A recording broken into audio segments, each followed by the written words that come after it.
Bonjour, j'espère que tu vas bien. Alors ce matin, j'ai juste un petit message rapidement à partager avec toi ce matin. C'est sur l'histoire de Judas. Judas, il a vendu Jésus, on lui a donné l'argent. Et puis après, je me disais que voilà, Judas maintenant, il sera très heureux. Il sera maintenant riche. Mais après, la Bible me dit que Judas cependant. Qu'est-ce que j'ai compris par là?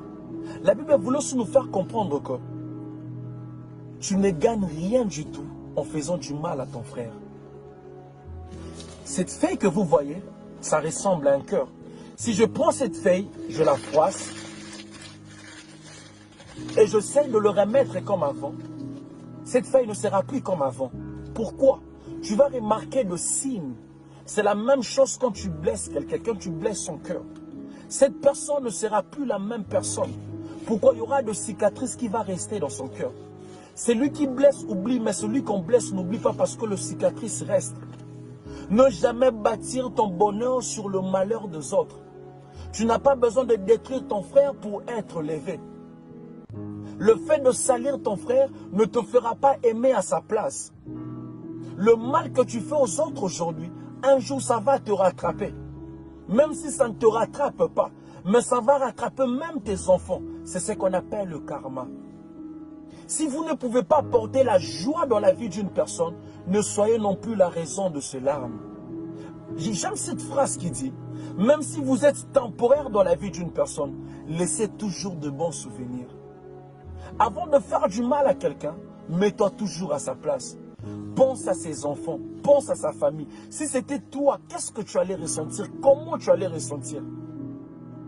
Le mal que tu fais ton frère en cachette, tu le paieras en public. Tu ne gagnes rien du tout en faisant du mal à ton frère. Ne blesse jamais quelqu'un qui t'a aidé dans la vie. Quelqu'un qui était là pour toi quand personne d'autre était là. Sois toujours reconnaissant, peu importe. Personne n'est parfait. On a tous de défauts. Mais il faut toujours voir le bon côté des gens. Ne jamais se focaliser toujours dans le mauvais côté des gens, non. Ne blesse jamais quelqu'un qui t'aime de tout son cœur. De peur de regretter un jour de ne pas retrouver la même personne pour la deuxième fois. Ne blesse jamais un enfant de Dieu. C'est très dangereux d'être la cause de larmes d'un enfant de Dieu. Il y a des gens dans la vie qu'on ne touche pas, de peur que la malédiction soit sur toi. Dieu dit à Abraham, je maudirai tout celui qui te maudira. Il y a des gens dans la vie qu'on ne touche pas.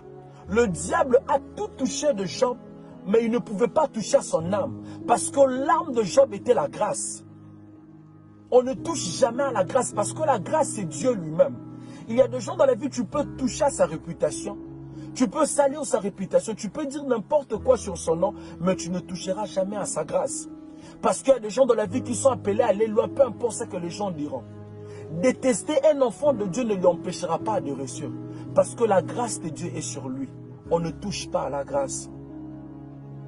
Il y a des gens dans la vie, tu perds ton temps de lui détester, parce que peu importe ta jalousie, cette personne réussira toujours. Parce que là, la grâce de Dieu sur lui. C'est juste ça le petit message que j'allais partager avec toi. Faire du mal à ton frère, tu ne gagneras rien du tout en faisant du mal à ton frère. Alors aimons-nous vivants. Ça ne sert à rien de nous faire du mal. Que mon Dieu te bénisse. Tout est vanité. Que mon Dieu te bénisse. C'était juste ça le petit message que j'allais partager avec toi. Merci beaucoup.